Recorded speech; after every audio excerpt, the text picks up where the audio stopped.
secundarias, como hemos visto en este gráfico, ¿no? Donde, repasando un poco que es importante, tenemos aquí el metabolismo primario, fotosíntesis, glucólisis, ciclo de Krebs, síntesis de aminoácidos, ¿no? Entonces, todo esto corresponde a vías metabólicas primarias. Pero a partir de estos compuestos, ya sea primarios o intermediarios, por otras vías secundarias se van a formar los metabolitos secundarios. Por ejemplo, a partir de la acetilcoenzima A como compuesto primario, vía mevalonato, la vía del mevalonato es una vía secundaria que se sintetiza los aceites esenciales, los terpenos, diterpenos, sesquiterpenos, los carotenos, los cardenólidos y las saponinas, ¿ya? En este grupo también entran las saponinas. Ahora, a partir de la acetilcoenzima A, vía poliacetato, una vía secundaria, se van a formar los fenoles, las quinonas, antraquinonas, etcétera, que se pueden unir a los azúcares y formar el grupo de los heterócidos. Ya les había indicado que un heterócido es aquel compuesto que está formado por azúcares y otro compuesto no azucarado, que lo vamos a llamar genina, pero eso vamos a ver más adelante. Bien, luego tenemos los mono, óligo y polisacáridos, que en realidad estos mono, óligo y polisacáridos pueden ser también algunos secundarios que van a existir en algunas plantas, los mucílagos, las gomas. No todas las plantas tienen gomas, no todas las plantas tienen mucílagos y son un grupo de heteropolisacáridos, ¿ya? Bien, aparte tenemos de la vía de la glucosa, por otra vía que es el eritrosa 4-fosfato, se va a sintetizar la eritrosa 4-fosfato, la eritrosa 4-fosfato más el fosfonolpiruvato van a formar el ácido siquímico. Y este siquimato, vía del ácido siquímico, es muy importante, porque a partir de esta vía se van a formar los cinamatos, lignanos, cumarinas, las quinonas también, ¿ya? Ahora, la vía del siquimato más la acetilcoenzima A van a formar ambos, o sea, esa vía metabólica secundaria, más un precursor primario que es la acetilcoenzima A, van a formar un grupo de metabolitos sumamente importantes, que son los flavonoides y el grupo de los taninos catecónicos. Bien, ahora, a partir de dentro del ciclo de Krebs, varios compuestos intermediarios dan lugar a los aminoácidos. Estos aminoácidos van a dar lugar a los alcaloides. Ya vamos a ver enseguida cómo se define un alcaloide, ¿no? Que ayer también hemos visto en la práctica. También los aminoácidos van a dar lugar a los heterócidos cianogenéticos y a los glucosinolatos, ¿sí? Entonces, también los aminoácidos serían entonces precursores primarios de los heterócidos cianogenéticos, de los glucosinolatos y, por supuesto, de los alcaloides. Bien, entonces, esto no es más complejo, no es lo mismo, pero con estructuras, directamente nos vamos a ver ejemplo de la vía metabólica, un ejemplo de la vía metabólica secundaria, que es la vía del ácido mevalónico, donde en esta vía se sintetizan muchos metabolitos secundarios. Yo me acuerdo que les di una tarea, ¿no? Que tenían que leer esto, entender, etc. Alguien podría, que ha estudiado la vía, que la ha entendido, explicar para que así ustedes también participen, ¿sí? ¿Han podido ver? ¿Alguien se anima a explicar esta vía?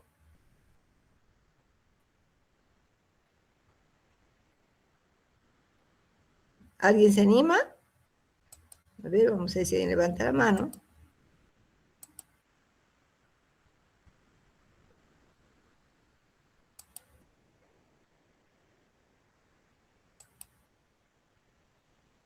Bueno, entonces, vamos a continuar. Bien. Bien, esta vía, como les decía, es sumamente importante, ¿ya? Es la vía del mevalonato, del ácido mevalónico. El precursor primario es la acetilcoenzima, que aquí está como ácido acético, pero en realidad es la acetilcoenzima, por eso he corregido. a través del ácido mevalónico mevalonato, entonces van a formar el pirofosfato isopentilo. ¿Ya? Por isomerización se va a formar el pirofosfato dimetilalilo. El pirofosfato dimetilalilo más el pirofosfato isopentilo van a dar lugar a un compuesto muy importante que es el pirofosfato de geranilo. ¿Ya? Este pirofosfato de geranilo tiene 10 carbonos y este pirofosfato de geranilo es precursor inmediato de un grupo muy importante de aceites esenciales que son los monoterpenos. ¿Bien? Muy bien, entonces, precursor inmediato, pirofosfato de geranilo. Tenemos 10 carbonos, los monoterpenos, 10 carbonos. Más 5 carbonos, ¿sí? Más 5 carbonos, tenemos el pirofosfato de farnesilo con 15 carbonos. Este pirofosfato de farnesilo es precursor inmediato de los sesquiterpenos, que es un grupo de aceites esenciales con 15 carbonos, ¿ok? Bien, ahora, por otra parte, este pirofosfato de farnesilo con 15 carbonos más 5 carbonos, se va a formar el pirofosfato de geranil-geranilo. El pirofosfato de geranil-geranilo es precursor inmediato de los diterpenos, otro grupo de metabolitos presentes en los aceites esenciales. Bien, ahora, si dos pirofosfatos de geranil-geranilo se unen, se dimerizan, se unen dos, van a formar los carotenos que vamos a encontrar, por ejemplo, en las zanahorias, ¿no? De donde va el precursor de la vitamina A. Por otra parte, este pirofosfato de farnesilo, ¿no? Por dimerización, es decir, dos pirofosfatos de farnesilo van a dar lugar al escualeno. Y el escualeno es un precursor inmediato de los triterpenos. ¿Ya? Dentro de estos triterpenos tenemos el lanosterol y luego diferentes esteroides. ¿Qué esteroides tenemos? Los cardiotónicos, los cardenólidos, las apogeninas, que son un grupo de metabolitos sumamente importante. ¿Ya? Entonces, recuerden cómo se sintetizan cada uno de estos grupos, ¿sí? Que están con doble subrayado, que son los metabolitos secundarios que se sintetizan a partir de la acetilcoenzima A como precursor primario vía mevalonato. ¿Entiende? ¿Ya? Bueno, entonces, si yo les podría decir cuál sería el precursor inmediato de los triterpenos, ¿qué me responderá? ¿Qué me respondería? ¿Va a ser el pirofosfato farnesilo o va a ser el escualeno?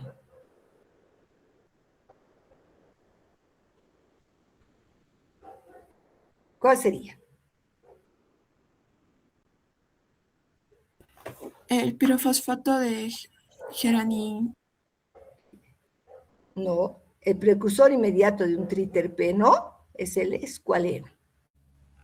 Precursor inmediato de un triterpeno es escualeno. Ahora podría cambiar de pregunta. ¿Qué molécula se dimeriza para formar los carotenoides? ¿Qué molécula se dimeriza para formar los carotenoides? ¿Qué me dirá?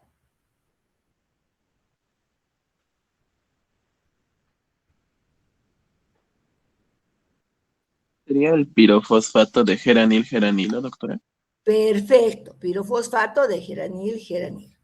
Ahora les podría preguntar, ¿qué molécula se dimeriza para formar los triterpenos?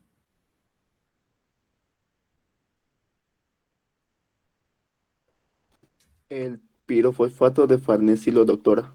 Perfecto, muy bien. Ese tipo de preguntas puedo hacer en el examen. Bien. Entonces, muy importante esta vía, chicos. ¿Ok? Bien, vamos entonces, continuamos ya. Vamos a entrar a describir los principales grupos de metabolitos secundarios.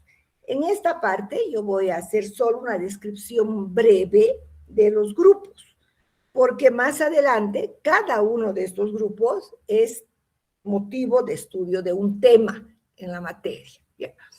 Vamos a comenzar con el grupo más importante conocido desde la antigüedad, que son los alcaloides. ¿Sí?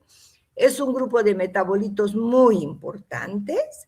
El término alcaloide viene de la palabra álcali, ¿no? Que corresponde a un compuesto con propiedades básicas o alcalinas.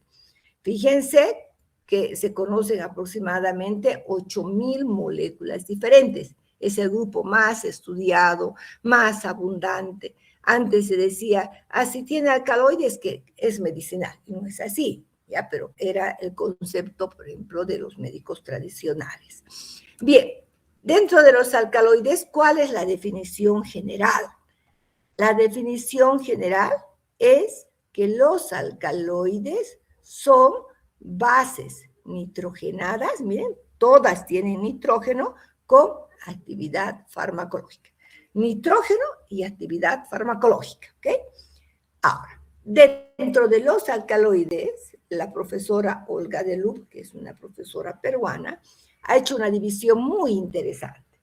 Ha dividido en 3 grupos: alcaloides verdaderos, pseudoalcaloides y aminas biológicas. Los alcaloides verdaderos son los más abundantes, ¿ya? Entonces, ¿qué características tienen los alcaloides verdaderos? 1, el nitrógeno es parte de un ciclo. Derivan de aminoácidos y tienen actividad farmacológica. ¿Ya? En este grupo vamos a ver los ejemplos. Se encuentra la morfina, la codeína, la quinina, la vincristina, vimblastina, es donde tenemos los alcaloides más conocidos y estudiados. El segundo grupo son los pseudoalcaloides. El nitrógeno es parte de un ciclo, ¿ya?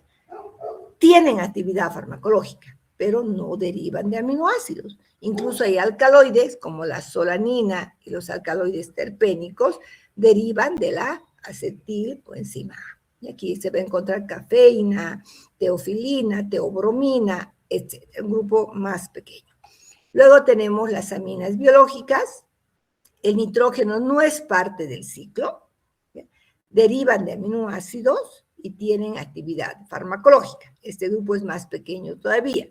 Aquí tenemos la colchicina y vamos a ver a la efedrina. Ya les voy a mostrar ejemplos de estructuras.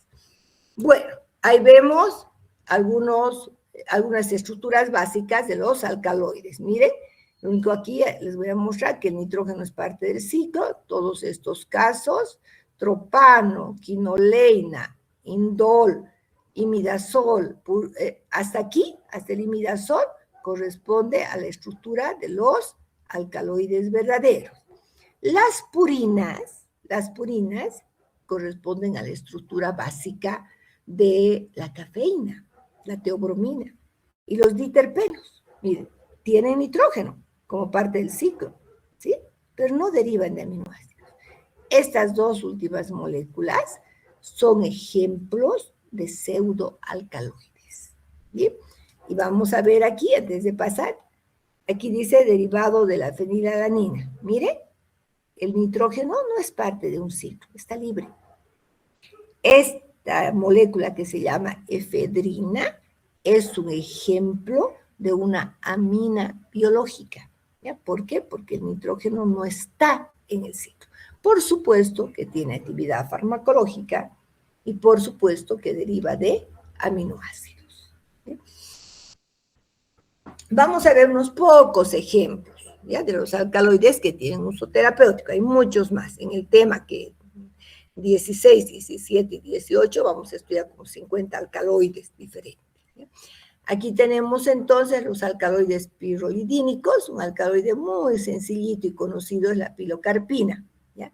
La pilocarpina, que lo consideran pirrolidínico por esa estructura, o también imidazólico. ¿Para qué se utiliza esta pilocarpina? Se utiliza para el tratamiento del glaucoma, es decir, cuando hay un aumento de presión intraocular. La acción que tiene es disminuir la presión intraocular. Luego tenemos como derivados de la fenilalanina el aminoácido precursores, fenilalanina, recuerden que se sintetiza a partir de aminoácidos, como ejemplo la efedrina. La efedrina es importante porque da lugar a la pseudoefedrina, y esta pseudoefedrina se utiliza en todos los antigripales.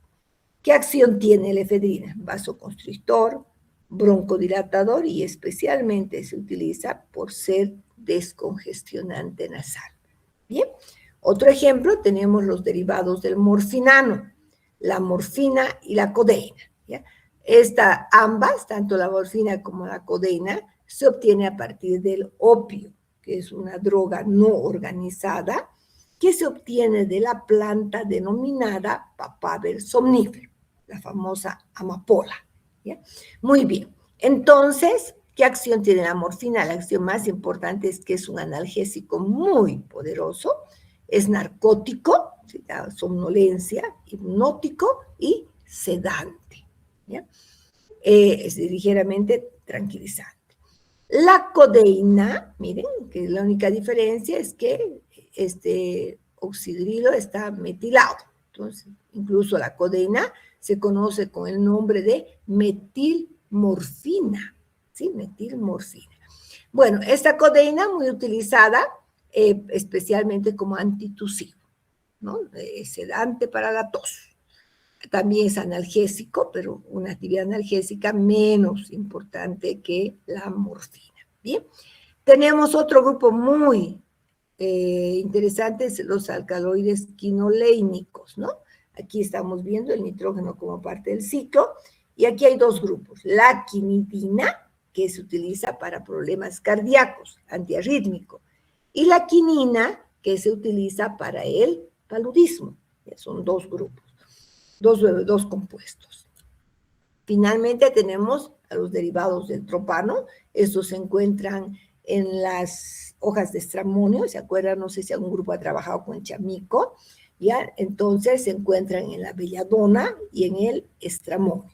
Tenemos a la atropina, fíjense, derivados del tropano. Esta atropina tiene una acción antiespasmódica y broncodilatadora. Y también va a producir midriasis en los ojos. La escopolamina, que la única diferencia es que tiene un oxígeno, ¿se acuerdan que veíamos con los métodos de resonancia magnética nuclear y espectroscopía de masas, podía distinguir entre atropina y escopolamina, ¿verdad? Es simplemente por la diferencia de un oxígeno más. La escopolamina se utiliza como hipnótico, sedante y para combatir el mareo por movimiento, ¿no? Cuando viajamos, ya sea en flota, en barco, de pronto la gente tiene mareos, ¿no? Y tiene náuseas. Entonces, para esto sirve la escopolamina. Bien. Bueno, ¿qué importancia farmacológica tiene? Al ser un grupo tan grande, su actividad farmacológica es muy diversa. Tenemos actividad analgésica, anestésica, antiinflamatoria, anticancerígena, hipotensora, antibacteriana, diversas actividades por ser precisamente un grupo tan grande. Pero también se conoce que vamos a tener algunos efectos sobre el sistema nervioso central, ya sea primario o secundario. Entonces, por ejemplo, sobre el sistema nervioso central, como estimulante tenemos la cafeína, la estricnina, la cocaína, son estimulantes del sistema nervioso central. Depresores, la morfina, la codeína. Ahora, antifibrilantes, antiarrítmicos, como habíamos indicado, la quinidina. Bloqueantes neuromusculares, que se utilizan para el paludismo, la quinina. Antineoplásicos, vincristina y vinblastina, son unos anticancerígenos muy importantes, ¿ya? Entonces, y pues la actividad como farmacológica, como les decía, es muy diversa. Bien, entramos a ver otro grupo, los glucósidos cardiotónicos, que son compuestos esteroidales que se obtienen por la vía del mevalonato. ¿Qué son? Son heterócidos, quiere decir que tienen un compuesto azucarado y la molécula esteroidal. Pero esta molécula esteroidal tiene una característica. Vamos a indicar entonces que son heterócidos esteroidales que se caracterizan por presentar como parte de su estructura un anillo lactónico, y ese anillo lactónico es sumamente importante. Este anillo lactónico, que se ubica sobre el carbón 27 del anillo esteroidal, puede ser de 4 carbonos o 5 carbonos. Si es un anillo lactónico de 4 carbonos, se denominan cardenólidos. Si es un anillo lactónico de 5 carbonos, tenemos a los bufadienólidos. Y aquí podemos ver, miren, anillo esteroidal. Este es un ejemplo de la digitoxigenina. Normalmente en este oxidrilo, que es el oxidrilo del carbón 3, se van a unir los azúcares, ya que son específicos. Y sobre el carbón 27, que es este, tenemos un anillo lactónico de 4 carbonos. Entonces se llama cardenólido o butenólido. ¿Bien? Estos cardenólidos son los que efectivamente tienen la actividad farmacológica, ¿ya? Sobre el músculo cardíaco. ¿Cómo actúan? Van a actuar activando la contracción muscular, ¿ya? Los bufadienólidos tienen un anillo lactónico, 1, 2, 3, 4, 5 carbonos, ¿verdad? También sobre el carbón 27 se conoce como bufadienólidos o pentadienólidos. Estos tienen muy poca acción sobre el músculo cardíaco. Más que todo se utilizan como antitusivos, ¿ya? Bien, ese entonces. El grupo de los cardenólidos son los medicamentos de elección, principios activos de elección en casos de insuficiencia cardíaca. Bien, vamos a ver ahora las saponinas, que es un grupo que es muy importante también. Desde el punto de vista químico, las saponinas son heterócidos, ¿ya? Son heterócidos que por hidrólisis van a dar sapogeninas y azúcares. Ahora, estas sapogeninas, es decir, la parte no azucarada, puede ser del tipo esteroidal o del tipo triterpenoide pentacíclico, ¿ya? Esteroidal o triterpenoide pentacíclico. Ambos se sintetizan vía mevalonato. Cuando están como heterócidos, como saponinas, forman soluciones, van a ser solubles en agua, son moléculas solubles en agua, y se caracterizan ¿por qué? Porque disminuyen la tensión superficial del agua y forman espuma. Es el único grupo de metabolitos que en soluciones acuosas forma espuma. ¿Bien? Por lo tanto, la formación de espuma es un método de identificación de estos grupos. Cuanto más espuma forme, tenemos más cantidad de saponinas. Vamos a ver los ejemplos. Aquí tenemos la biosgenina, que es la estructura, la genina, sin los azúcares. Este R representa los azúcares, ¿ya? ¿Cuáles son los azúcares? Se une a una glucosa y a 2 ramnosas. Bueno, cuando se une a una glucosa y a 2 ramnosas, su nombre es diosina. ¿Ya? Diosina. Esta molécula es muy utilizada en los laboratorios farmacéuticos para síntesis de corticoides y de hormonas sexuales. Aquí tenemos un ejemplo de una saponina triterpenoide pentacíclica, es la glicirricina, ¿no?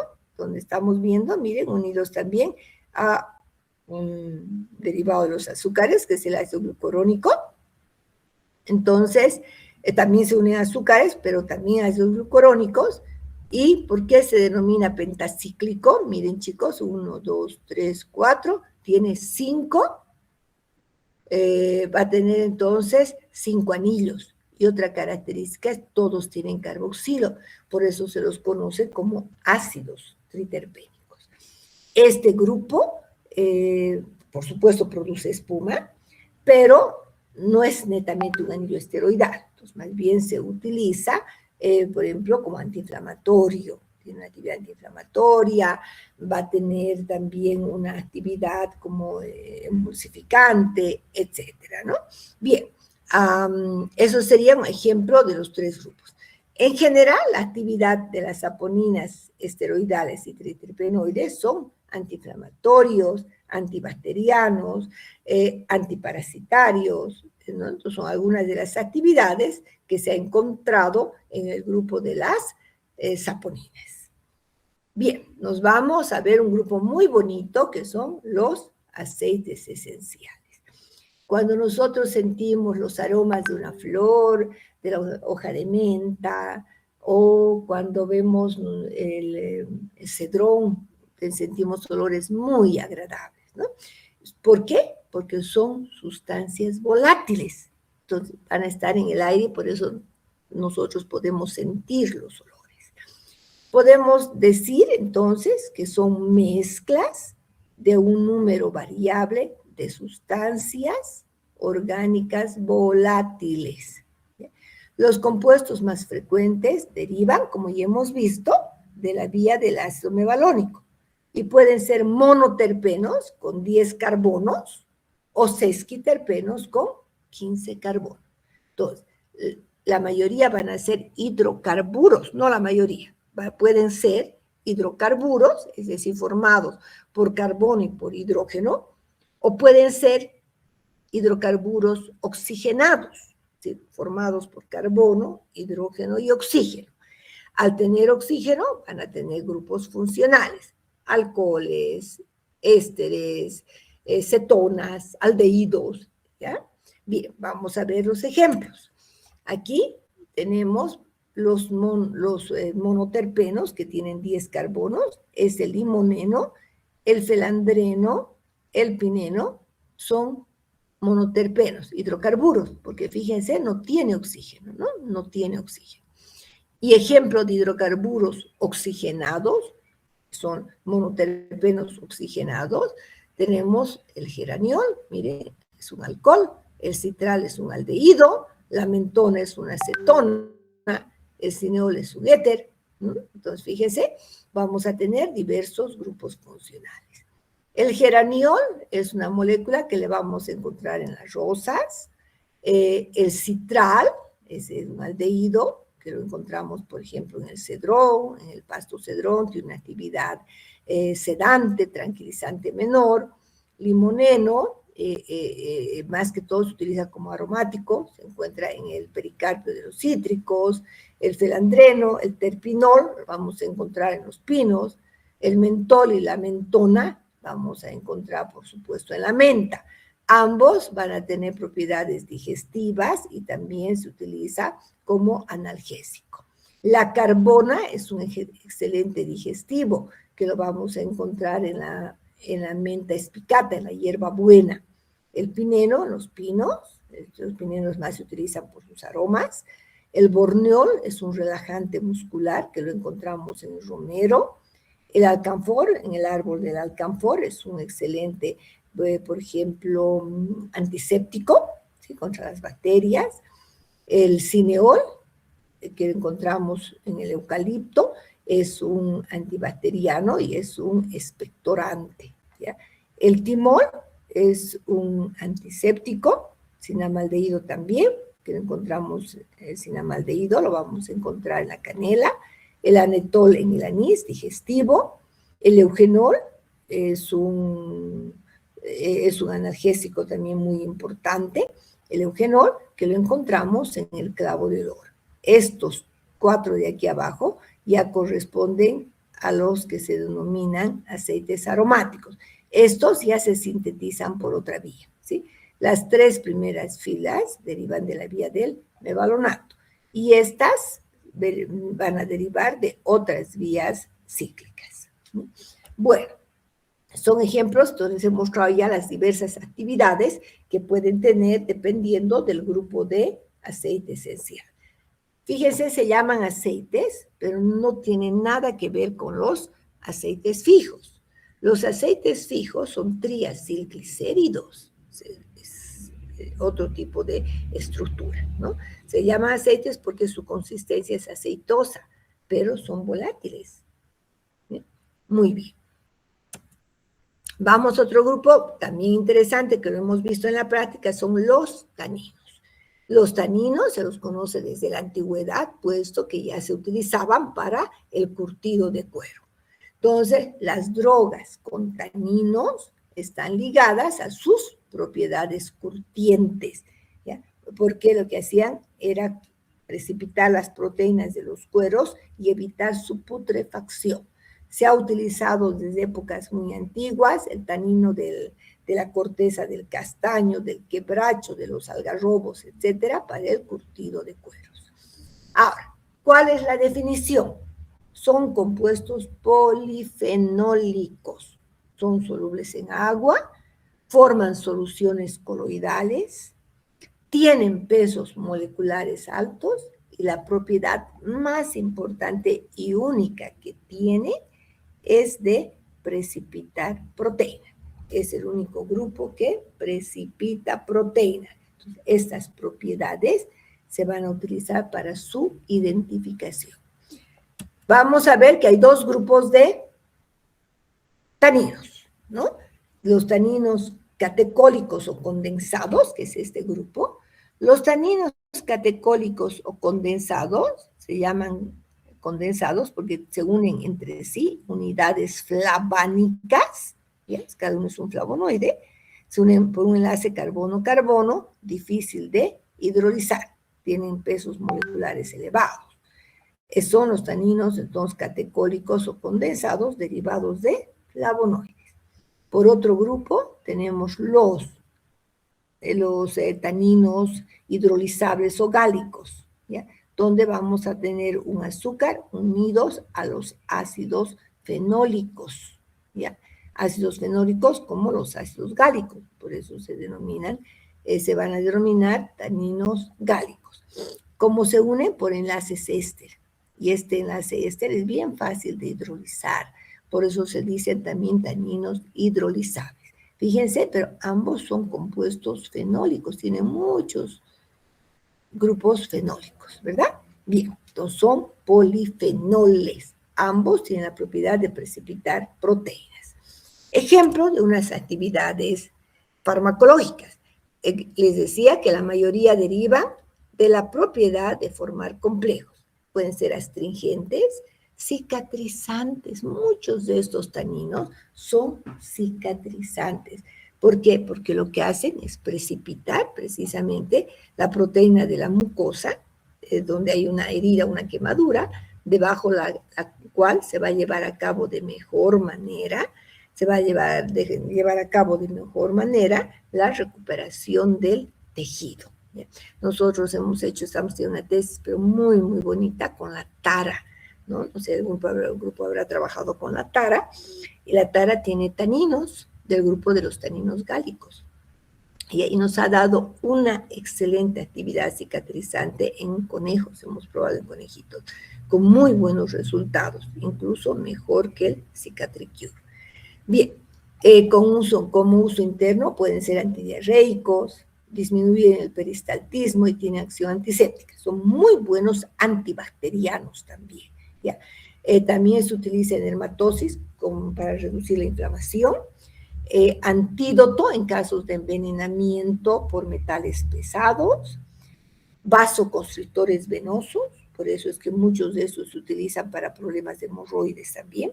Entonces tienen una gran cantidad de actividades y por supuesto, lo que les voy a decir es muy importante, al tener grupos fenólicos son buenos antioxidantes, eliminan esos radicales libres, esas moléculas que producimos por estrés, por preocupación, por la mala alimentación, etcétera, que dañan nuestras células. Entonces, estas moléculas atrapan esos radicales y evitan el daño en nuestro organismo.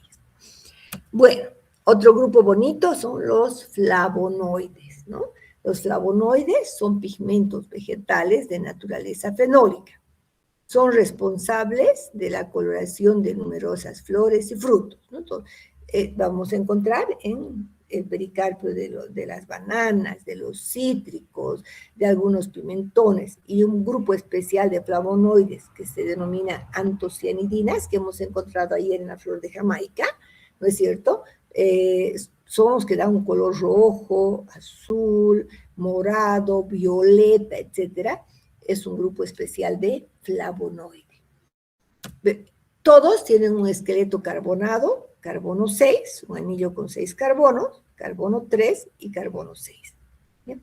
Ejemplos. Aquí tenemos el flavonol.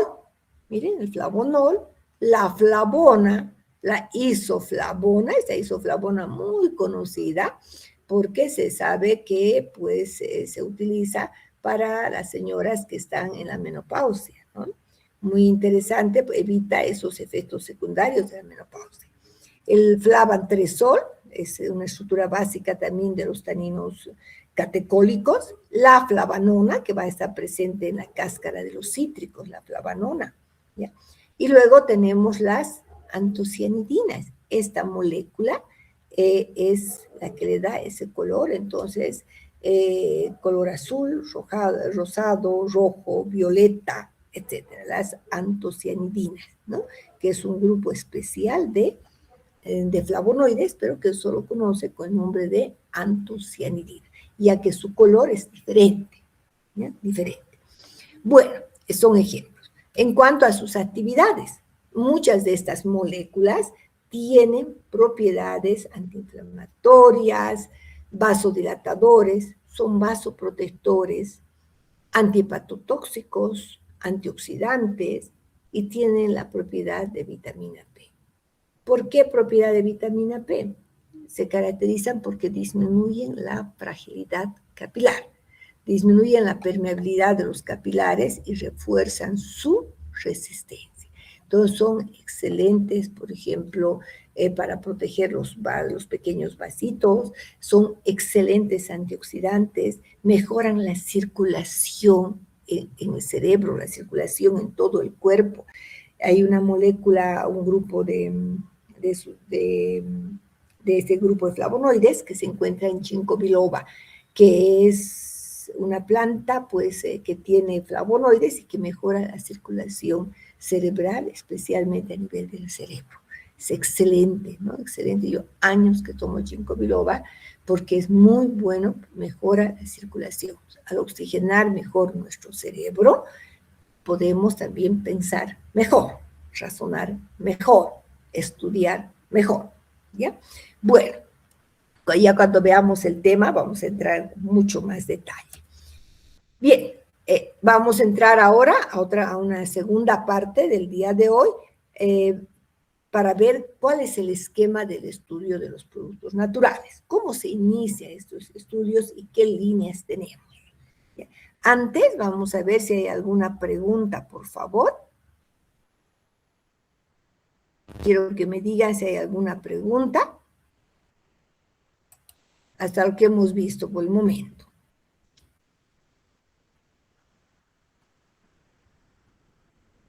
¿No hay dudas, chicos? ¿No hay preguntas? Por mi parte, perdón, doctora, por mi parte todo claro. Ya. Muy bien, Ceci. Entonces vamos a continuar ya con la segunda parte, luego vamos a entrar a la marcha fitoquímica. Entonces, vamos a ver un segundo. Ya, veremos entonces esta parte. Estamos ahí. Bien, para hablar de esta parte, yo les voy a decir qué es lo que ocurre en el mundo científico. ¿Ya? Hay dos líneas. Hay investigadores que dicen, nosotros vamos a trabajar solo con extracto estandarizado. Un extracto estandarizado es como ustedes han preparado los extractos, el otro grupo, lastimosamente, el 2 hoy día recién va a preparar, el 02. Ese extracto, ¿no es cierto?, que nosotros hemos preparado, ¿ya? Es un extracto estandarizado cuando se conoce su composición química. Conocemos cuánto de flavonoides tiene, cuánto de taninos, etcétera, se estandariza la composición y el porcentaje de principios activos. Entonces, hay grupos que dicen, nosotros vamos a trabajar solamente con extracto.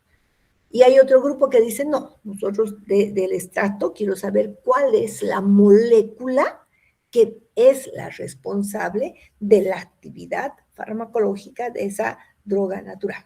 Entonces, un estudio más largo, ¿no? Pero también muy importante, porque vamos a encontrar una sola molécula o dos responsables de la actividad.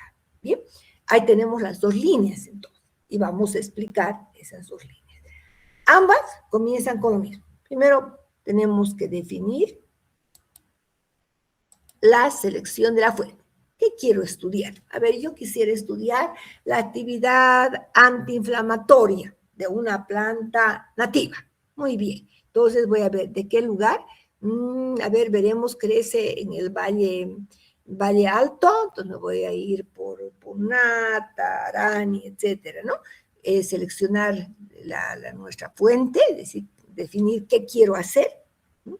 Y qué planta voy a estudiar y ver si vamos a trabajar con plantas que crecen de manera natural o plantas de cultivos, ¿no? Definimos. Bien, una vez que tenemos esto todo definido, de dónde, siempre es importante trabajar por zonas. Yo no puedo, digamos, trabajar con unas plantas que estén en Capinota y otras en Punata. No, porque son diferentes ecosistemas, ¿ya? Se dice, he trabajado con plantas recolectadas de la zona del Valle Bajo, ¿no? Que puede ser de Capinota, o del Valle Alto, que puede ser Punata, un ejemplo. Ya tengo que definir de qué lugar estoy recolectando. Muy importante. Bien, una vez definido todo esto, ¿qué hacemos? Lo primero que hacemos es la extracción por los métodos que hemos visto: maceración, percolación, reflujo, Soxhlet, etcétera, ¿no? Y bueno, en algunos casos podemos fraccionar o directamente, pues vamos a ir primero por la línea de los extractos. Con este extracto yo obtenido, voy a hacer el bioensayo de actividad antiinflamatoria, por ejemplo, en la pata de la rata, ¿no? O hago un bioensayo. Luego procedemos a estandarizar el extracto, ¿no? Vamos a estandarizar el extracto viendo qué composición tiene, haciendo la marcha fitoquímica, determinando qué porcentaje de principios activos o metabolitos secundarios tiene. Luego pasamos a hacer ensayos de toxicidad, por ejemplo, toxicidad que puede ser citotoxicidad, pruebas in vitro, y continuamos ya con el análisis farmacológico.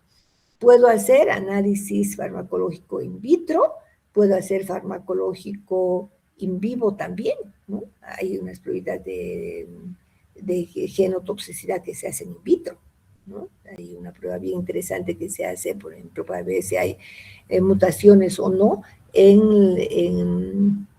En este caso se hacen con algún tipo de células, ¿no? Como los linfocitos, puedo ver yo citotoxicidad. Hago pruebas in vivo en animales, como hemos visto, ¿no? Entonces, vamos a hacer diferentes pruebas in vitro, in vivo, y vamos a las fases clínicas. Recuerden que las fases clínicas ya son pruebas que se hacen en humanos, siempre y cuando tengamos el consentimiento informado. La persona que va a entrar en la prueba debe decir: estoy de acuerdo en probar este nuevo producto, estoy de acuerdo en utilizar este extracto, ¿no? Con su consentimiento. Nunca podemos hacer una prueba si no hay un consentimiento informado del grupo de personas que van a intervenir en el ensayo. Una vez que hemos definido todo esto, ya recién podemos ir a lo que se denomina la producción industrial del extracto, habiendo pasado por ensayos de toxicidad in vivo, in vitro, los análisis farmacológicos in vivo, in vitro, es decir, a nivel preliminar, ¿no es cierto? A nivel ya in vivo hemos indicado que es una etapa más exacta, ¿no? Que se llaman in vivo las pruebas preclínicas también, ¿ya? Y las fases clínicas y es en humanos. Una vez que hemos pasado por todo esto, recién podemos nosotros entrar a la producción industrial del extracto. Hay empresas que solamente venden extractos estandarizados. Mire, yo tuve la suerte hace años de ir a un curso en el Brasil y pues he visto una planta de extractos, pero era una planta grande, grande. Producían kilos y kilos de extractos de plantas, ¿no? Y eso pues comercializaban, porque eran extractos estandarizados. Y esos extractos los utilizan ya para la elaboración de medicamentos, ¿no? Esa es una línea. La otra línea, entonces, es más detallada. Entonces, primero vamos a tener el extracto, se hace el bioensayo del extracto, por supuesto, y luego fraccionamos. ¿Cómo se fracciona? Puedo fraccionar por cromatografía en columna. ¿Se acuerdan? Obteníamos fracciones. Lo puedo hacer por filtración, lo puedo hacer por diferencia de solubilidad, voy a ir fraccionando. En cada fracción voy a hacer bioensayo. ¿Para qué? Eso se llama entonces fitoquímica bioguiada. Voy a hacer un bioensayo para encontrar qué fracción había tenido la actividad farmacológica. Y voy a continuar solo con esa fracción. Voy a separar y voy a aislar, tratando de encontrar ya los compuestos puros. A ver, solo flavonoides, muy bien. De los flavonoides voy a ver qué flavonoides tenemos. Voy a hacer cromatografía en columna, puedo hacer cromatotrón, ¿no? Si yo quiero obtener más cantidad, hago una cromatografía preparativa, que la puedo hacer en columna, la puedo hacer por la cromatografía centrifugadora en capa delgada, que puede ser también preparativa o analítica, o puede hacer cromatografía flash, etc. Bien, tenemos los compuestos puros, ¿no? Que hemos separado diferentes grupos de flavonoides, por ejemplo, y pasamos a su determinación estructural. Por análisis espectroscópico, aquí utilizamos resonancia magnética nuclear, infrarrojo, espectroscopía de masas, que les decía son técnicas que los químicos o físicos puros manejan. Y hay que buscar la bibliografía para ver si la molécula que estamos encontrando ya no había sido descrita anteriormente, ¿ya? En muchos casos se hacen modificaciones químicas si es necesario, se ve el análisis conformacional, es decir, la ubicación de los carbonos, de los oxidrilos, etcétera, gracias a esos análisis espectroscópicos. Y se ve la posibilidad de la síntesis. Una vez que hemos hecho todos estos análisis, encontramos la molécula más importante, que la vamos a llamar cabeza de serie, ¿sí? El flavonoide que hemos visto que tiene la capacidad potencial, ¿ya? Entonces, ¿qué podemos hacer? Se hacen estudios estructurales y la optimización. ¿Qué significa optimización? Muchas veces esta cabeza de serie puede tener algún efecto secundario muy fuerte, náuseas, mareos, dolor de cabeza, etc. Entonces se pueden hacer modificaciones químicas en la cabeza de serie para evitar esos efectos secundarios, ¿no? La ergotamina es un analgésico que se utiliza para migrañas, ha sido modificado químicamente, porque así puro producía muchos efectos secundarios, ¿no? Una vez que se ha realizado todo esto, ya puede entrar en comercio, ¿no? Ya se puede ir, digamos, no se olvide, otra cosa que me olvidaba, con esa cabeza de serie se vuelven a hacer todos los análisis, in vitro, in vivo, las fases preclínicas, clínicas, etcétera, y recién vamos a que pueda entrar en comercio ese principio activo que se lo puede vender, normalmente es para la industria farmacéutica, quienes ya utilizarán este principio activo, este fármaco, para la elaboración de los medicamentos. Por supuesto que esta línea es mucho más larga.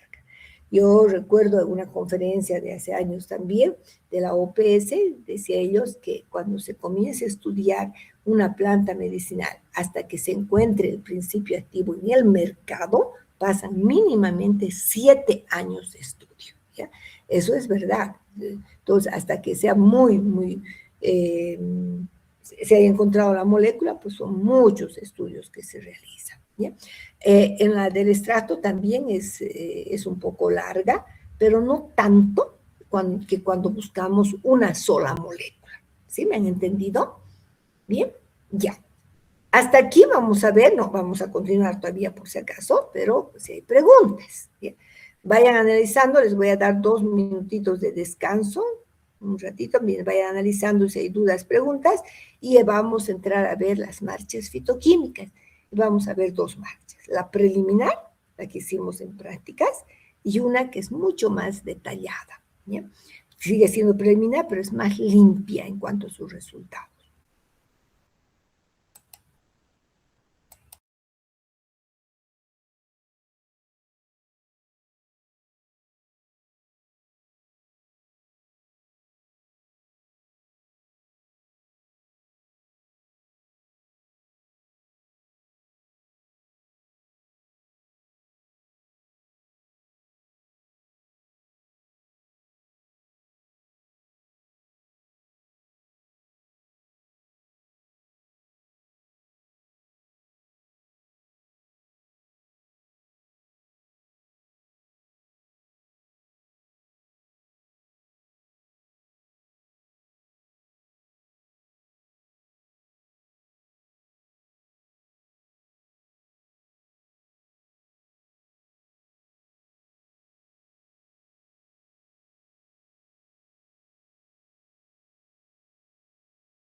Bien, ¿alguna duda, pregunta, chicos? ¿Cómo vamos? ¿Todo bien? Sí, doctora, por mi parte todo claro. Muy bien, entonces vamos a continuar. Bien, vamos a entrar a ver ahora entonces, ya hemos visto esto, y entramos a ver la marcha fitoquímica. ¿Sí? Esta marcha es muy general, solamente que les voy a explicar algo. Nosotros en la práctica, como ya habíamos preparado el extracto, más bien lo hemos diluido. ¿Ya? Cuando vamos a comenzar a hacer una marcha pequeña como es esta, miren, puedo utilizar de 2 a 3 gramos de droga y 20 mililitros de solvente, metanol, etanol, cloroformo, etc. Mucho mejor es utilizar metanol o etanol. ¿Ya? Se lleva a ebullición, un bañito María, porque el alcohol pues hierve a menor temperatura, por unos 5 a 10 minutos, se filtra y con este extracto, que es un extracto, digamos, que es un extracto diluido, podemos hacer las pruebas, ¿ya? Ahora, vamos a ver lo que nosotros hacemos. Si yo tendría que comenzar de 0, tengo que hacer esto, ¿me entiende? Entonces, yo tomo unos 3 gramos, prefiero hacer con más, 20 ml de metanol, lo vamos a llevar a un baño María por unos 10 minutos, filtramos y podemos hacer las pruebas. Ahora las pruebas las voy a explicar acá, con mucho más detalle. Nosotros lo que hacemos, ya tenemos nuestro extracto. Entonces, el extracto que lo hemos preparado, ¿no es cierto? En una relación 1:10, hemos preparado con un solvente que es etanol al 70%. Eso quiere decir 7 de alcohol y 3 de agua, ¿verdad? 70%, así de simple. Entonces, nosotros tomamos el extracto, agregamos 15 mililitros de etanol al 70%. ¿Por qué etanol al 70%? Porque hemos preparado nuestro extracto con este solvente. Entonces, mucho mejor, para disolver de mejor manera, tengo que utilizar el mismo solvente para tratar de nuevamente disolverlo, ¿no? Para tratar de disolverlo. ¿Sí? Tengo que utilizar el mismo solvente que utilicé para su extracción. De esa manera voy a poder disolver con mayor facilidad, ¿ya? Muy bien, tengo este extracto, ya un extracto diluido, porque lo estoy diluyendo, pero diluido concentrado, ¿no es cierto? Porque imagínense que hemos utilizado 100 de solvente, sigue siendo concentradito, pero está muy bien para las pruebas. La primera prueba que hacemos es el grupo, vamos a hacer pruebas para qué grupos? Para los alcaloides, taninos, saponinas y flavonoides. Para 4 grupos de metabolitos que son muy conocidos por su actividad farmacológica. ¿Ya? Para los alcaloides, nosotros tomamos 1 mililitro, del extracto, más gotas de ácido clorhídrico, más reactivo de Dragendorf. Me va a dar un precipitado pardo naranja, ¿no? Para la prueba de Mayer, tomamos 1 mililitro del extracto, 3 gotas de ácido clorhídrico al 1%, concentrado, dije creo hace rato, al 1%, ¿ya? Entonces, repito, 1 mililitro del extracto, 3 gotas de ácido clorhídrico al 1%, reactivo de Dragendorf, precipitado café ladrillo. Al otro tubo, 1 mililitro del extracto, 3 gotas de ácido clorhídrico al 1%, reactivo de Mayer, precipitado crema. Siguiente prueba, 1 mililitro del extracto, 3 gotas de ácido clorhídrico al 1% y el ácido pícrico, que es reactivo de Hagen, precipitado amarillo. Finalmente, tenemos que colocar 1 mililitro del extracto, 3 gotas de ácido clorhídrico al 1% y el reactivo de Wagner, que es Lugol. Me va a dar un precipitado café. La prueba para los alcaloides no son pruebas de color, son pruebas de precipitación. Si veo precipitado, puedo decir entonces que es positivo. De acuerdo a la cantidad de precipitado, ¿cómo hemos clasificado? Por cruces, ¿no es cierto? Más precipitados, ya 3 cruces, quiere decir que tiene mucho más. Solamente 2 que tienen mediana cantidad. Y cuando es poco precipitado, digo una cruz, quiere decir que tiene poca cantidad de ese compuesto, ¿ya? Los taninos voy a explicar enseguida. En el caso de las saponinas, no se olviden que la propiedad que tienen las saponinas es de formar espuma, ya que disminuyen la tensión superficial del agua. Vamos a tomar entonces aquí 1 mililitro de nuestro extracto, 2 de agua, ¿ya? 2 de agua, agitamos 1 minuto, esperamos otro minuto y vemos si hay espuma estable. Si hay espuma, entonces decimos sí hay saponina, positivo para saponina. Para flavonoides hacemos la prueba de Shinoda, ¿ya? Donde tomamos el extracto, un trocito de magnesio y 6 gotas de ácido clorhídrico concentrado, ¿no? Concentrado. Entonces hay que esperar todavía unos 10 minutitos para que desarrolle el color. Aquí se va a liberar en todo caso hidrógeno. Siempre que reacciona un metal con un ácido, se libera hidrógeno. Entonces, ahí me decían, hay espuma, doctor, ¿no? Eso es hidrógeno, está liberando hidrógeno. Muy bien, entonces, ¿qué colores nos va a dar? Tonos rojos, tonos rojos. Si hay tonos rojos, quiere decir que tenemos flavonoides. Los taninos, recuerden que los taninos es el único grupo de metabolitos que precipita proteínas. La primera prueba que debo hacer es la de precipitación de proteínas. Voy a hacer 2 pruebas, precipitación de proteínas y la prueba de cloruro férrico. ¿Ya? Si bien la prueba de cloruro férrico es una prueba general para fenoles, pero si ya realicé la prueba de precipitación de proteínas, hago la prueba de cloruro férrico y viendo el color puedo ver qué tipo de taninos tengo, ¿ya? Muy bien, entonces, vamos a ver estas pruebas que las tengo acá.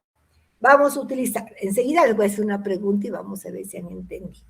Nosotros lo que hacemos en la prueba de precipitación gelatina-sal, la prueba de precipitación gelatina-sal, se utiliza primero el reactivo, ¿ya? Ese reactivo se prepara con 1 gramo de gelatina y 10 gramos de cloruro de sodio para 100 ml.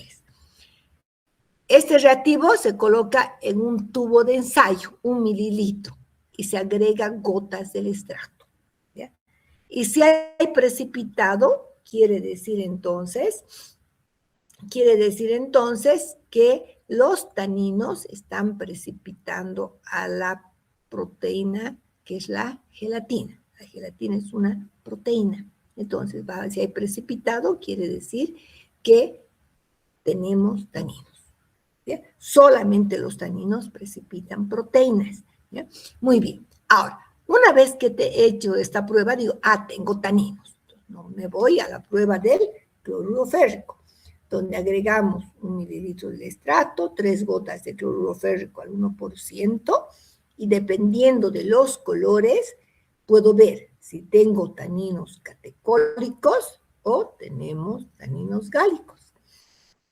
Si hay un color, por ejemplo, si me da un color de verde a negro, tengo taninos catecólicos o condensados. Y si me da un color azul, morado, tengo taninos gálicos o taninos hidrolizables, ¿ya? Ahora, aparte de esta prueba, si no puedo realizar la prueba de la gelatina, ¿qué prueba puedo realizar?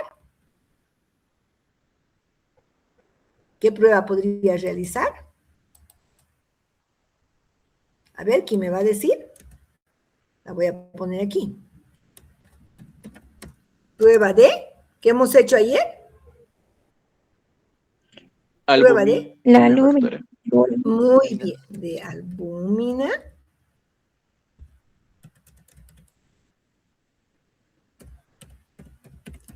al 5%, ¿no es cierto?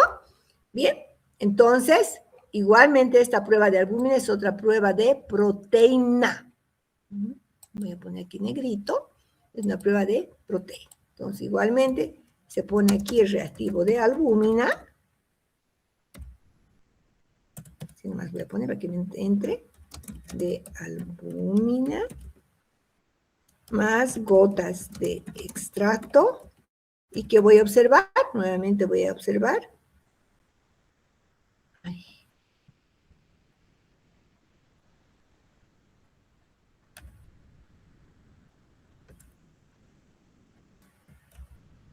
Precipitado. Yo voy a reducir el tamaño para que entre mejor. 20.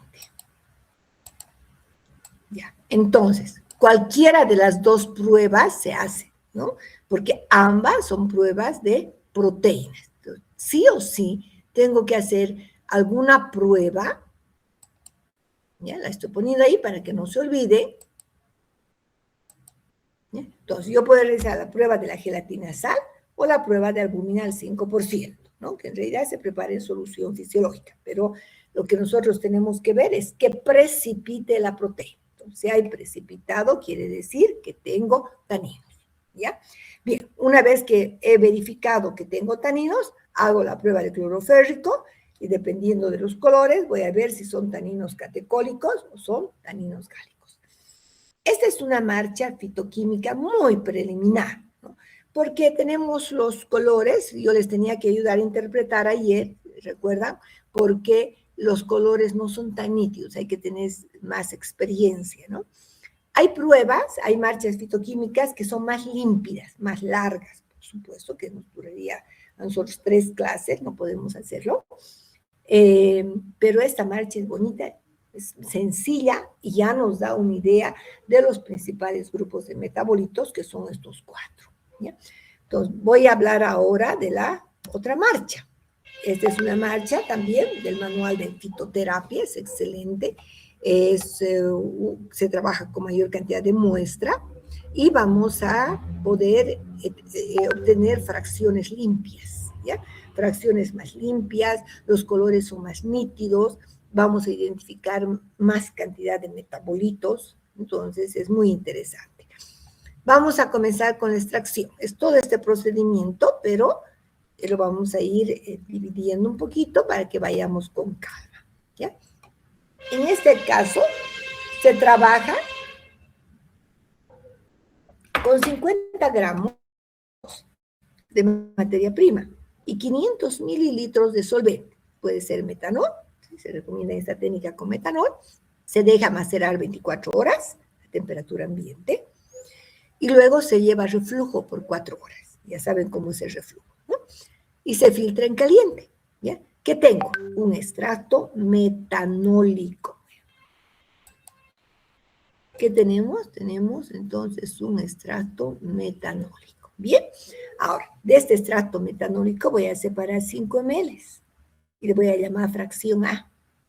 A esta fracción voy a hacer la prueba de taninos. Miren, puedo hacer la prueba de la gelatina o de la albúmina y la prueba del cloruro férrico. A otro ml voy a hacer la prueba de la ninhidrina para ver la presencia de las aminas biológicas, como la efedrina. Puedo hacer la prueba de flavonoides con la prueba de Shinoda, que ya les he explicado, ¿no es cierto? Magnesio más ácido clorhídrico, tonos rojos. Aquí ya estamos identificando 3 grupos de metabolitos. El resto lo vamos a llevar a sequedad. Un bañito María se hace que se evapore totalmente el solvente. Y se agrega 150 mililitros de ácido clorhídrico al 1% caliente. Y se filtra sobre celita. La celita es una tierra de diatomeas, de sílice, que va a permitir filtrar y absorber mejor, ¿no? Cualquier otra sustancia se absorbe muy bien. Entonces se puede colocar papel filtro, un poco de celita y se agrega y filtramos, ¿ya? ¿Qué tenemos? Vamos a tener la fracción insoluble que va a quedar en la celita y la solución ácida, ¿ya? Veremos entonces con la solución ácida primero. ¿Qué hacemos con la solución ácida? Esta solución ácida vamos a nuevamente filtrar, alcalinizamos con amoníaco, hidróxido de amonio, y hacemos una extracción con cloroformo. Tal vez voy a agrandar un poquito. ¿Dónde está mi...? Ay, no me da.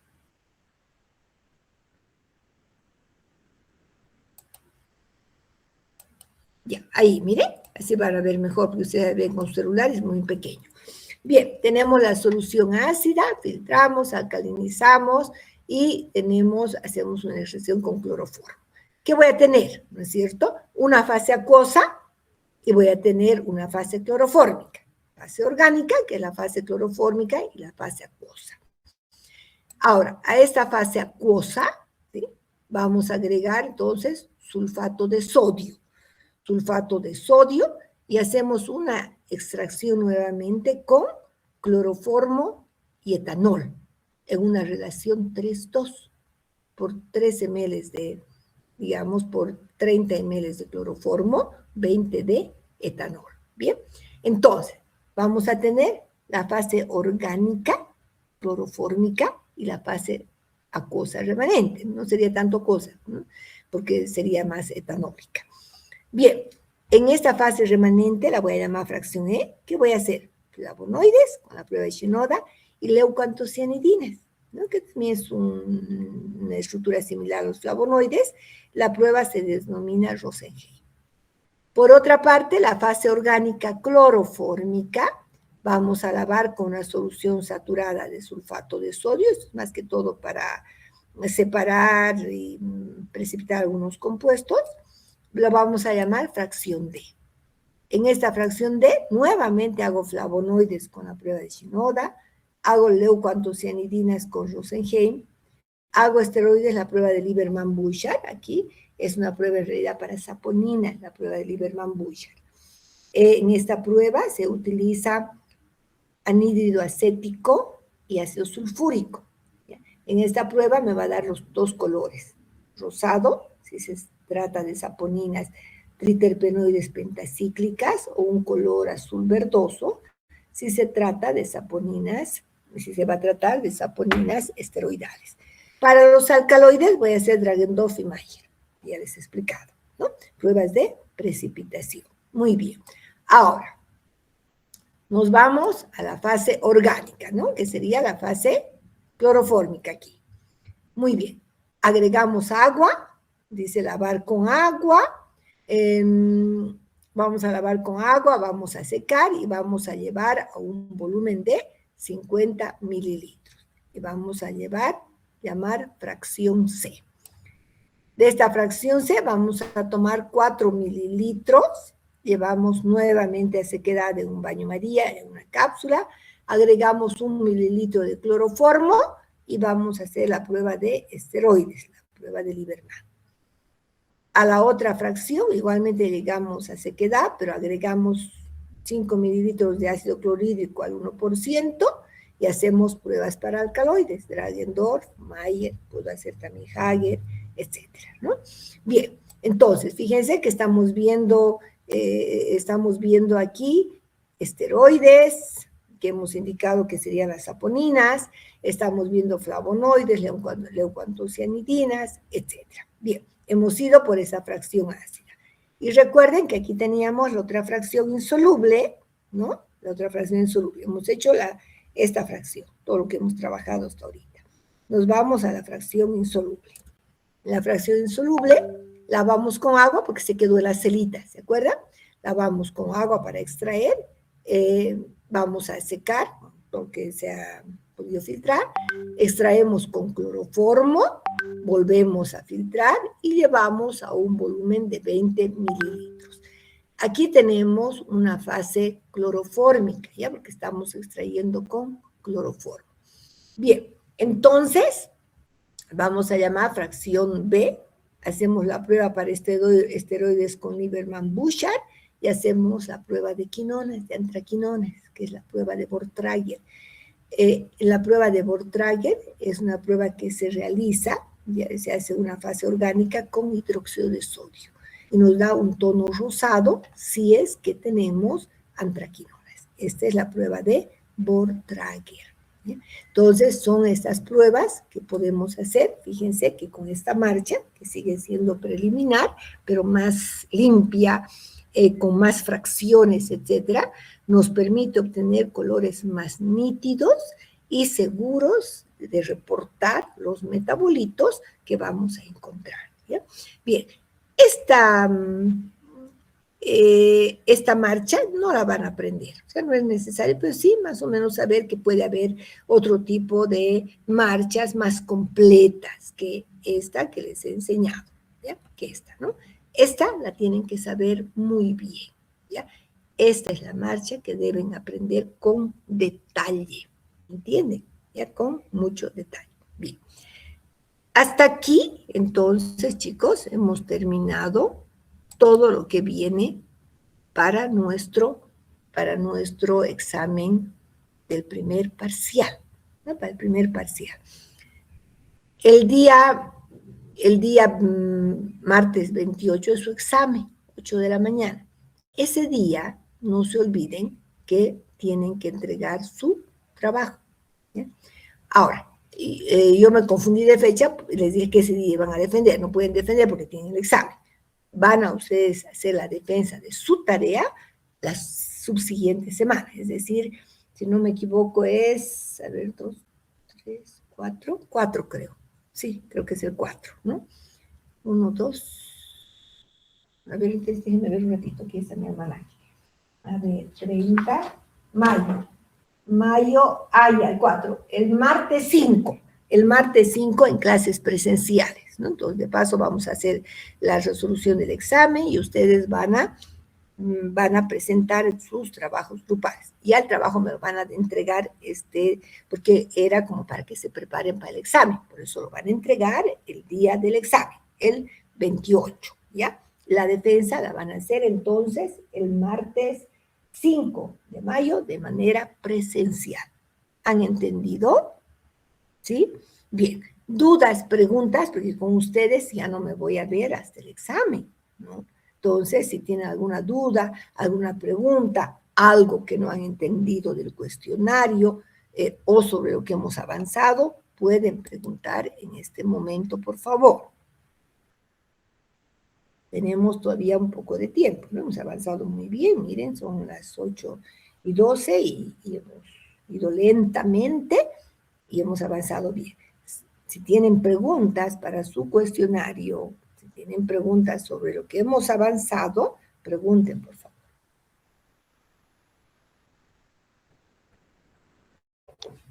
Doctora, un poco no le escuché en la parte de los alcaloides. Las pruebas que debemos de hacer, ¿qué es lo que debemos de observar para que podamos identificar si tiene mayor prevalencia de metabolitos secundarios o no? Ya, muy bien, Ceci. A ver, las pruebas de alcaloides son pruebas de precipitación, ¿ya? Son pruebas de precipitación. Entonces, ¿qué es lo que yo voy a ver en una prueba de precipitación? Voy a ver la cantidad de precipitado, ¿ya? Entonces voy a poner aquí para poder escribir aquí un poquito, ya. Entonces, si yo tengo una prueba de precipitación,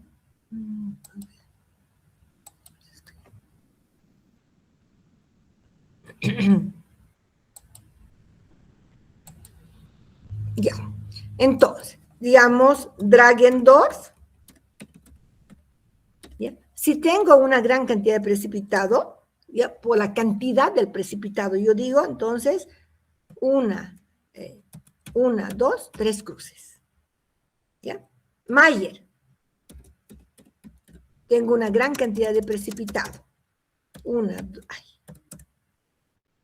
2, 3 cruces, así que vamos calificando, ¿ya?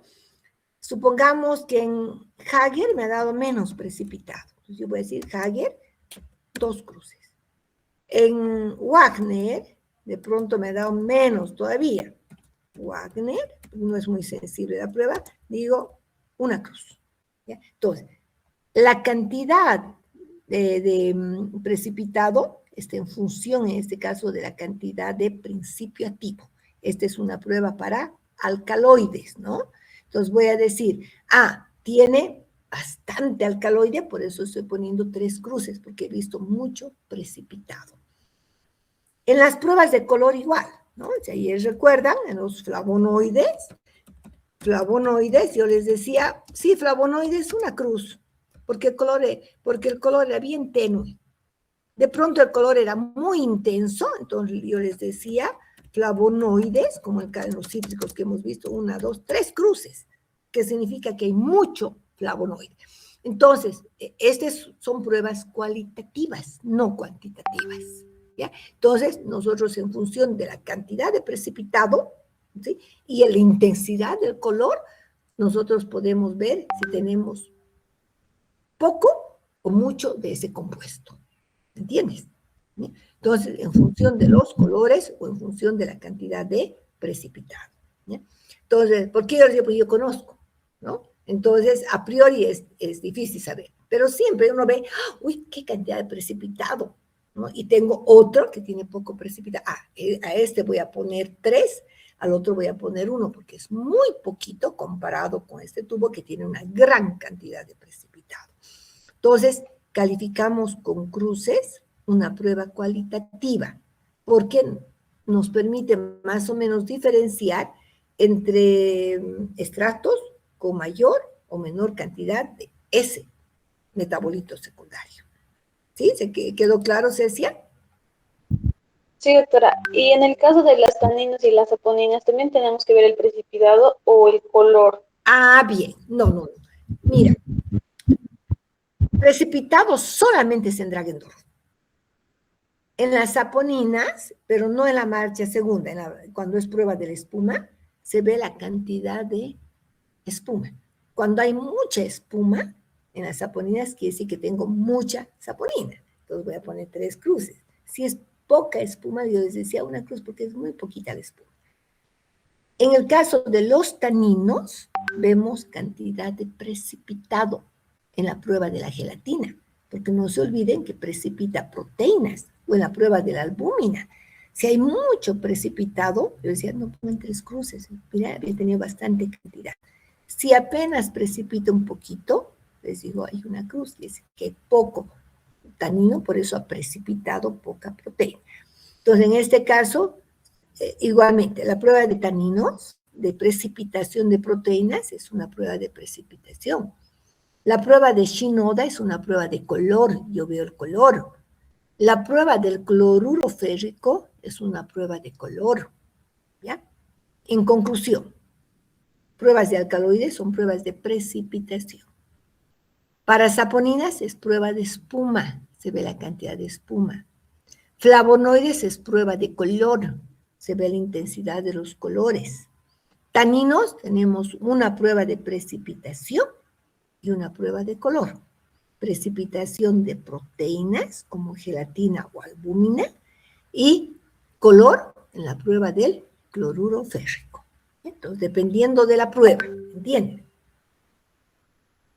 Sí, doctora, muchas gracias. ¿Alguna otra pregunta que tengan?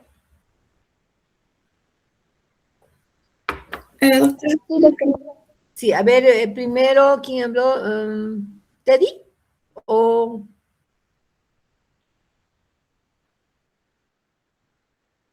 Ya, a ver. ¿Quién preguntó, chicas? Doctorita, quería preguntarle referente a lo que tenemos que aprender el cuestionario. ¿Cómo sería el método? Digamos, si son 5 integrantes en el grupo, cada integrante va a defender 5 preguntas o usted las va a hacer al azar. Ya, bien tu pregunta. Todos tienen que estudiar ¿cuántas preguntas se dan en el cuestionario? ¿50? Por ahí estamos, ¿no? Sí, doctora, Todas tienen que estudiar todas las preguntas. Todas. O sea, los 5 integrantes tienen que estudiar todas las preguntas. Entonces, porque es parte también de la materia. Al hacer el cuestionario están estudiando también la materia. ¿Ya? Por eso es que los del 310, el día lunes ya van a defender. Ustedes el martes entregan, ¿ya? Pero tienen que haber estudiado. Porque no se olviden que es parte de la materia. Entonces, todos tienen que saber todo. Y de los 5, yo digo, ¿quién entra? Son 5 integrantes, tomo lista, todos deben estar presentes, y digo, a ver, de este grupo, Teddy, pase adelante. Teddy pasa adelante, le hago 3 o 4 preguntas, que no puede, tal vez sea en orden o no en orden, depende, y si responde bien, la nota es para todo el grupo, es nota grupal. ¿Está bien? Muy bien. Ahora, Teddy. Ok. Sí, ¿cuál es su pregunta, Teddy?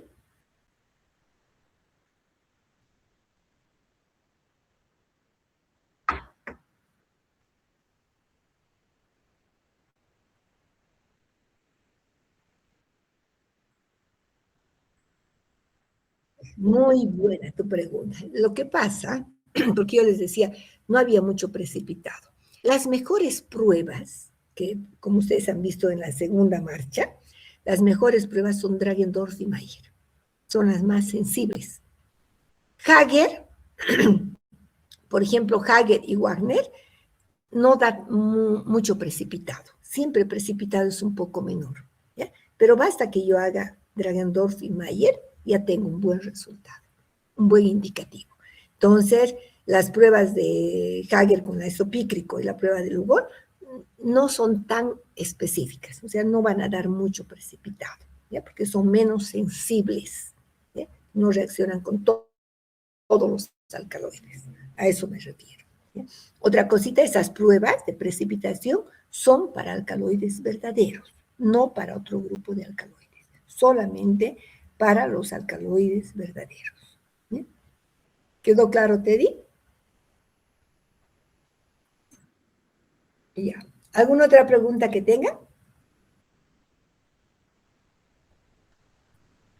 Para el día del examen van a llevar calculadora. ¿Ya? Van a llevar calculadora. Prohibido entrar con celulares. Van a dejar sus celulares en la puerta, bueno, con sus mochilas adentro. Prohibido entrar con celulares, por si acaso. ¿Ya? Pueden llevar un lápiz, su bolígrafo, etcétera.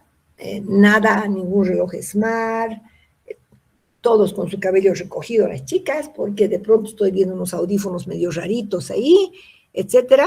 Entonces, todo eso vamos a cuidar, ¿ya? Y me gusta siempre que la nota venga de su propio conocimiento, no de chanchullos, no de ayudas. ¿Está bien? Tienen que estar por lo menos unos 20 minutos antes en el aula. 8 en punto comienza el examen. ¿Ya? Quiere decir que tienen que estar sentados antes. No van a entrar por lista, ¿ya? Se van a sentar, pero me van a esperar porque van a entrar. Yo tengo que ver que coloquen su celular en su mochila, dejen las mochilas adelante y entren recién. ¿Listo? Eso es. Entonces, asegúrense de estudiar, por favor. Este es el examen más fácil. El primer parcial siempre es fácil, porque es una información muy general. Entonces, aprovechen de sacar una buena nota. ¿Qué más? ¿Alguna otra pregunta que tengan? ¿Alguna otra duda, pregunta? Porque ya vamos a terminar la clase, puesto que ya hemos terminado lo necesario. Ya no voy a entrar todavía al tema 6 para no confundirlos. Vemos el examen, todo, y luego ya vamos a entrar a la segunda parte. Entonces, si no hay dudas, no hay preguntas. Doctora. Sí. Doctora, como está diciendo que llevemos calculadora, no podemos llevar formulario, tenemos que aprendernos todas las fórmulas que hemos avanzado, ¿no, doctora? Claro, son tan sencillitas y casi todas son iguales. Ya, gracias, doctora. Muy sencillas, ¿ya? Está bien. ¿Otra pregunta que tengan?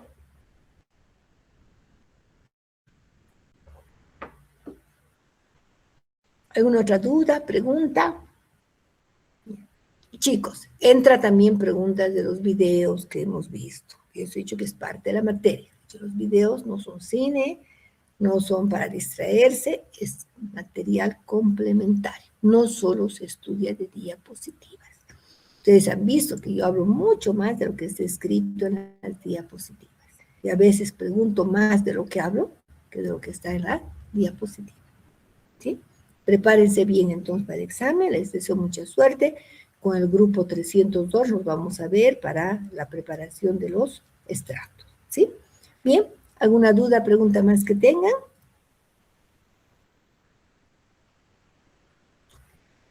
Ya, muy bien, chicos, estudien, por favor, les deseo mucha suerte, nos vemos, pues, la siguiente semana, ¿ok? Con grupo 2 nos vemos más, en un ratito más, ¿sí? Buenos días.